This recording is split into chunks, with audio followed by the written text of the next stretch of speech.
The asphalt was burning my face, my hands were locked behind my back, and someone in the crowd yelled, "She's just trying to cash a check," while a cop pressed his boot an inch from my shoulder like he was deciding whether to grind down or not. I could feel 40 phones on me, recording me, judging me, turning me into a headline before I could even open my mouth.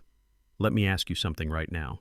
How dangerous do you think a woman has to be to deserve that kind of treatment for trying to put money into her own account? I knew in that moment exactly what they thought I was, and I also knew exactly who I really was, and the distance between those two things is the reason I'm telling you this story. The heat that day was the kind that climbs into your bones, the kind that makes everything feel a little more hostile than it already is. My cheeks scraped against rough metal and hot paint. My lip was split, sweat ran into my eyes, my wrists were screaming from plastic zip ties pulled so tight my fingers had gone numb. Officer Vince Mallory was performing, not policing, voice loud, chest puffed, hand hovering near his holster like a stage prop. "Bank fraud is a felony," he announced so everyone could hear. "You can explain it downtown." I had not said my name, I had not told them my job, I had not pulled my credentials, not yet. I was just another black woman with a large check at a white bank in a nervous neighborhood. That was the whole story in their heads. What they didn't know, what they absolutely could not imagine, was that the woman they zip-tied on that asphalt makes decisions every week that can end the careers of men like him. But let me back up, because if I start there it sounds like a twist written for TV, and I need you to understand this wasn't a movie, this was a Tuesday. Most mornings of my adult life have started the same way. 5:15 a.m. before the sun, before the emails, before the calls. I lace up my running shoes, step into the dark, and hit a 3-mile loop around the Capitol and courthouse. Marble columns, empty streets, the governor's mansion. The silent stone steps where reporters usually corner me about police reform, consent decrees, misconduct trials. That run is where I rehearse opening statements in my head, where I talk myself through hard decisions, where I remember why I chose this life. Some people need caffeine, some people need music. I need the reminder that my legs still work, my lungs still work, that I'm alive when too many people I fight for are not. You know what I mean? By 6:30, I'm back home. Shower, blazer, neutral lipstick, hair in a twist out or pulled back depending on the day. My office downtown is neat in a way that makes people uncomfortable. No family photos, no trophies on the wall, just files, legal pads, law books, one coffee mug, and a row of small green succulents on the window ledge. People ask about those plants. I tell them they remind me that survival is a form of resistance. What I don't always say is that they stand in for all the people who were supposed to break and somehow didn't. The kids who testify on the stand against officers in their own neighborhood. The mothers who sit through autopsy photos of their children because they want a jury to see what excessive force actually looks like. The men who serve time for crimes they didn't commit and come out still believing in something better. In my left blazer pocket I carry something no one sees unless I want them to. My father's Academy coin class of 1974. He was a police officer. He believed in the badge and the oath and the idea that the law could be clean. In 1998, he was killed during a wrongful traffic stop by officers who never saw a single day of real accountability. I was 7. I remember the folded flag, the speeches, the promises about justice that never came. That coin is my weight, my compass, my anger, my vow. Fast forward to the Ellis case. 19-year-old no criminal record shot during a no-knock raid that should have never been signed, wrong address, wrong intel, all the excuses you've heard before. We spent 18 months in discovery depositions, motions, smear campaigns, threats. We won. The city signed a settlement, $470,000 payable to the Ellis Family Trust, with my name authorized as trustee and counsel. That check was on my desk that morning in a plain leather folder. To most people it would look big like a prize. To me it looked small compared to a life. But it mattered. It meant tuition, therapy, relocation, a chance to breathe. It meant proof that someone somewhere on paper admitted we were wrong. My assistant knocked. "Madam Attorney General, the governor's office needs your notes on the reform bill by Friday," she said. I nodded. Another fight, another stack of pages, another set of police unions ready to call me the enemy. Routine. I had trials, calls, briefings. But just after 2 p.m. I saw it on the calendar. A gap. The bank closes at 3. If I left now, I could deposit the check, swing back, and keep working. No cameras, no escorts, no speech, just a deposit. I decided to go alone. That choice is still sitting in my throat some days. I swapped the suit pants for jeans, kept the blazer, kept it simple. When I walked into Crestview Regional Bank, it felt like any aging branch in any mid-sized city. Humming fluorescent lights, beige carpet with a tired pattern, a fake plant leaning to one side, posters selling home equity dreams. There was a man dumping coins into a counting machine, a young couple opening a joint account, two women whispering about grandkids, a mom telling her son not to touch anything. It felt like safety. It felt like normal. I let my guard down just a little. "Next customer, please," the teller called. I stepped up, smiled, slid the check across. "Good afternoon, I'd like to deposit this." His name tag said Jordan. He had that nervous eagerness of someone still learning the job. His eyes dropped to the amount, and I saw that tiny glitch in his face. A flicker. He held the check up, looked at the watermark. "This is a large deposit," he said. "It's a settlement check from the city controller's office." I answered, easy, polite. "Should clear immediately." He nodded like he heard me, but his fingers tightened a little on the paper. "If you don't mind, I'm going to have my manager verify this." There it was, the first small door closing. Through the glass, I watched him hand the check to the branch manager. Christine Duval, navy blazer, neat bob, the kind of woman who'd tell you it's nothing personal while she ruined your day. She put the check under a UV lamp, held it to the light, typed something into her computer, glanced up at me with a look that wasn't about procedure anymore. 3 minutes. 5. Other people went up, got their transactions, walked out with little white slips. A businessman came in with a corporate check around the same range as mine. In, out, done. I was still waiting. Finally, Christine walked out with Jordan trailing. "Ma'am, I just need to ask a few questions about this check," she said. "Of course. What exactly is this payment for?" "A legal settlement. I'm the attorney of record for the Ellis Family Trust. And you're depositing it into your personal account. My authority is written on the check. It's standard practice for trust administration." She pressed her lips together. "It's a city-issued check for nearly $500,000. You understand we have to be thorough. You can call the controller's office directly." I said, still calm. "The fraud prevention line is public. They can verify it in 2 minutes." "We can verify it," she said, "but we'll need to place a hold for 3 to 5 business days." "That's not standard for this kind of certified check, and you know it," I replied, voice still low, steady. "You've processed other settlement checks for me before without any hold. Those were different circumstances." "How?" I asked. Her silence was the answer. The security guard shifted his stance. Customers started watching. That specific heavy air settled on us. "If you know, you know." "I've been a customer here for 11 years, I reminded her. "You have my account history. If you don't want to deposit it, then return my check and I'll take my business elsewhere." "I'm afraid I can't do that," she said. "It's already in our system. Fraud protocols." I felt it then. Not fear yet, just that click like a safety being switched off. "On what grounds are you refusing to process and refusing to return my property?" I asked. "This transaction appears suspicious," she said, "given the amount and your deposit pattern." There it was. Said just nicely enough to sound professional. Said just vaguely enough to hide what she meant. I took my phone out. "Then I'll need your corporate fraud number so I can document this and call them right now." Her face flushed. She didn't like that. "Ma'am, I'm asking you to step away from the counter." "I'm a customer," I said, standing here calmly asking questions about my own funds. "I'm not raising my voice. I'm not refusing to leave. I'm asking you to follow standard verification." "If you don't leave, I'll have to call security," she repeated louder now, eyes flicking to the guard for backup playing to the room. This is how it starts, by the way. Not with slurs, not with overt threats, but with a script that everyone in the building has seen before. I made a calculation. "Fine," I said. "I'll leave. But I want documentation of your refusal in writing, and I will be filing a complaint with your corporate office and the regulators." "Do what you need to do," she said. I turned, walked toward the glass doors. I saw my car in the lot. I was maybe 5 steps from being out of her life forever. And then she raised her voice so that everyone could hear. "Someone needs to verify that check before she leaves." I stopped, looked back. "I've told you exactly how to verify it." Christine didn't reply to me. She looked down at her phone. 3 exact tones. Anyone who has ever dialed 911 knows that sound. 911, what's your emergency?" "This is Crestview Regional Bank," she said, and her voice switched into performance mode. "We have a black female mid-40s attempting to cash a suspicious check, refusing to comply, becoming aggressive. Unknown if armed." I was standing still. I raised my hands slowly where everyone could see them. "For the record," I said loudly enough for the room and the phone, "I am not being aggressive. I am unarmed. I am complying and requesting standard verification." Didn't matter. So I walked out. Because at that point, being inside that lobby meant being trapped in her version of events. I went to my car, sat in the driver's seat, put my license and registration on the dash, hands on the wheel. I could have left. You might think you would have. But you drive off after a call like that, you know what story gets written next. If it were you, really think about this. Would you have stayed or would you have driven away? 2 minutes later, sirens. 2 squad cars came in hot lights flashing like a show. Officer Vince Mallory stepped out like he'd been waiting all day for his close-up. His partner, Officer Santos, was younger, quieter. He came to my window, knocked harder than he needed to. "Step out of the vehicle, ma'am."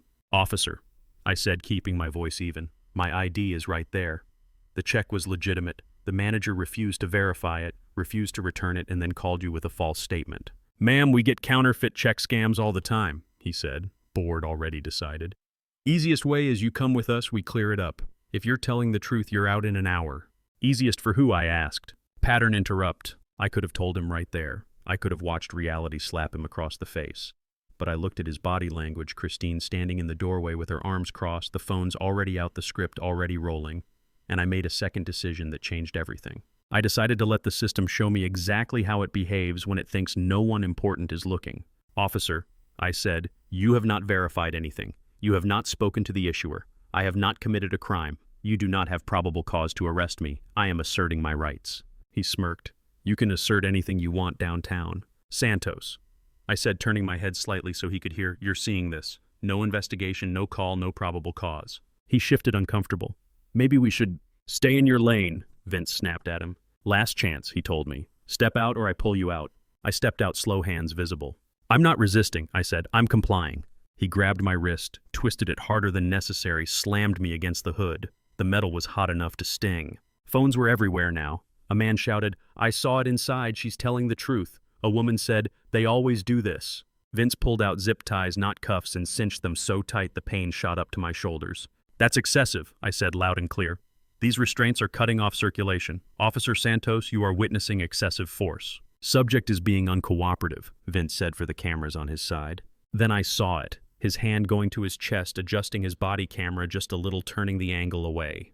"Body cam's been glitchy all day," he announced. Yeah, that happened. They shoved me into the patrol car. The door slammed. The locks clicked. As we pulled away from the bank, I had a clear view of Christine in the doorway, that little satisfied smile on her face like she'd just taken out the trash. In the back of that car, I didn't cry, I didn't beg, I counted. Illegal detention, excessive force, racial profiling, tampering with evidence, false report from the bank, complicit silence from a junior officer, 40+ witnesses. Stick around because what happened next will blow your mind. We pulled into the station through the back. Officer Santos muttered something like, "Watch your head," as he helped me out, but Vince positioned me so I'd stumble, then said loud, "Careful, subject seems unsteady, might be under the influence." "I'm completely sober," I said, "and you did that on purpose." Inside, under harsh fluorescent lights, booking officer Patricia Green looked up.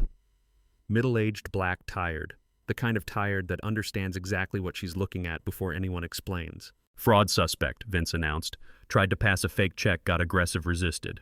Patricia's eyes scanned my face, my blazer, my wrists. That little wrinkle between her brows deepened. "Was she Mirandized?" she asked. Yeah, Vince said fast. "My hands are numb," I told her. "These ties are too tight." She stepped around the desk to check, but Vince blocked her with his body. "She's been non-compliant. They stay on."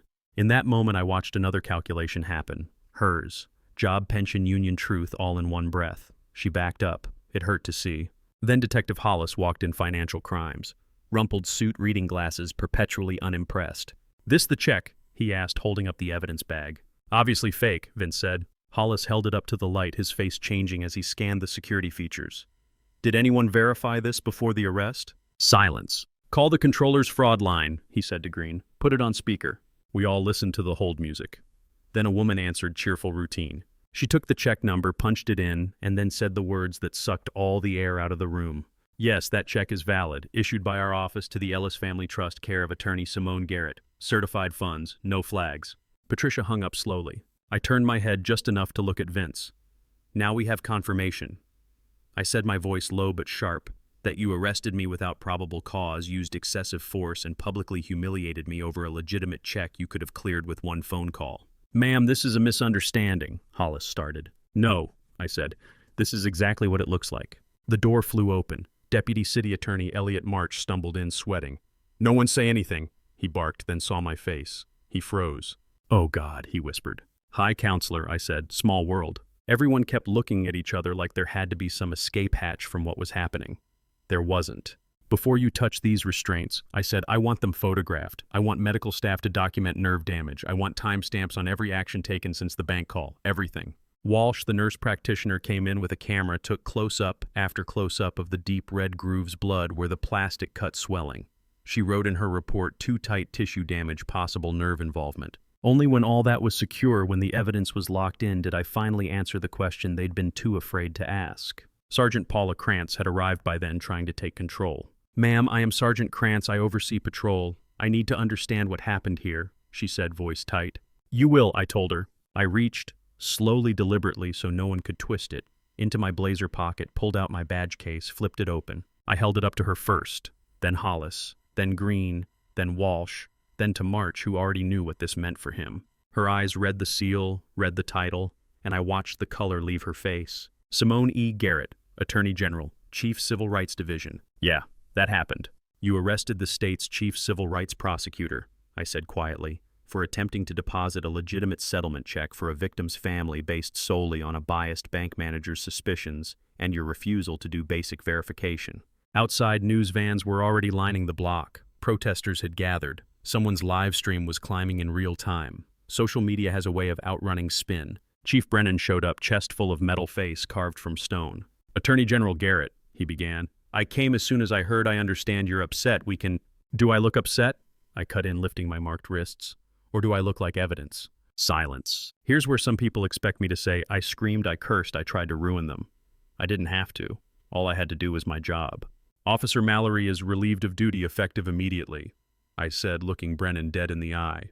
You will open a criminal investigation into his conduct. Officer Santos will be reassigned and will give a full sworn statement about the body cam adjustment and about any previous incidents.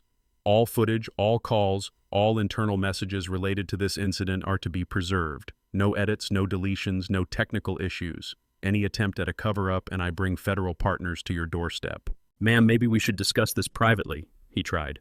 There is nothing private about what happened in that parking lot, I said. 47 phones saw it. The entire country is about to see it. Reverend Claudia Hines and community organizers came in then with legal observers ready. We have every angle, she said. They are not burying this one.